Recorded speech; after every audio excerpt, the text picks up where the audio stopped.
savez quoi? Je vais vous donner la raison pour laquelle je ne suis même pas prête d'investir au Cameroun.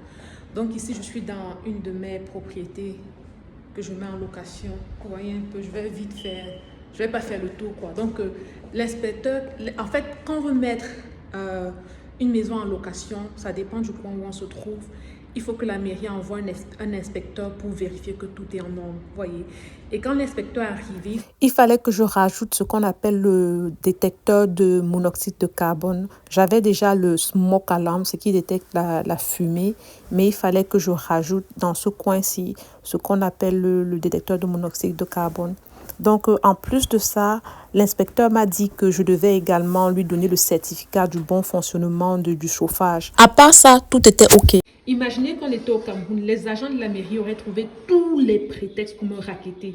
Si les agents de la mairie étaient camerounais et qui venaient, ils voyaient que je n'avais pas encore installé le monoxyde de carbone, la lampe au monoxyde de carbone, et ils voyaient que je n'avais pas donné le certificat pour le chauffe-eau, ils auraient trouvé tous les prétextes. Si je ne leur donnais pas de l'argent, alors ils auraient fermé.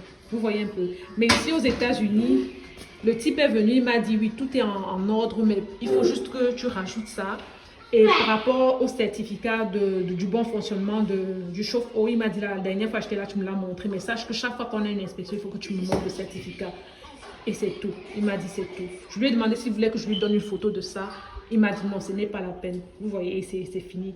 Et même s'il voulait à tout prix que j'installe ça, il allait me donner 30 jours pour le faire.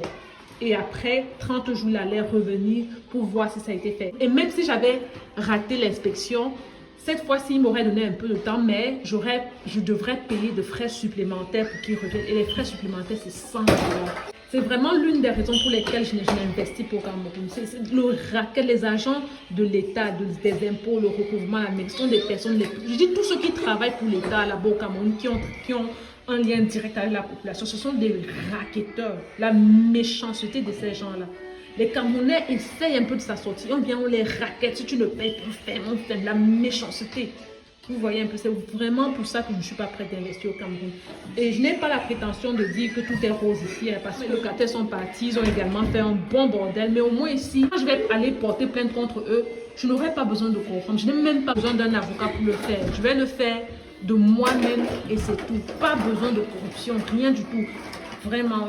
Ceci est juste un coup de gueule, mais non. Je ne suis pas. Si vous voulez investir au Cameroun, il faut avoir ce qu'on appelle le cœur dur. Vraiment. Si tu es honnête, tu n'as pas l'habitude de corrompre, vivre au Cameroun, c'est très difficile. Et moi, le peu que j'ai déjà vu au Cameroun, non, ça ne donne pas envie. Ça, si vous voulez la paix, moi, je ne suis pas prête, quoi. Donc, vraiment, à tous ceux qui vivent honnêtement au Cameroun, à tous ceux qui se débrouillent et qui sont victimes de raquettes de la part des agents de l'État, vraiment beaucoup de courage.